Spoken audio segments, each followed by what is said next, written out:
Mango juice போட போகிறோம். அது தேவையான பொருட்கள் எல்லாம் வந்துடுச்சு. இப்போ என்ன போடணும்னா ஃபஸ்ட்டு மாம்பழத்தை எடுத்து அரிஞ்சிக்கணும்.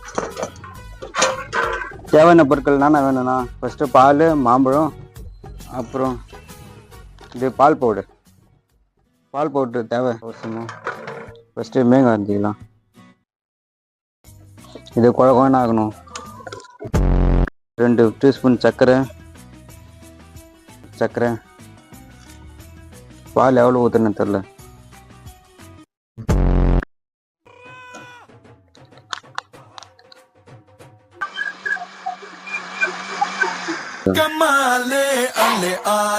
பாலம் எப்படி இருக்குன்னு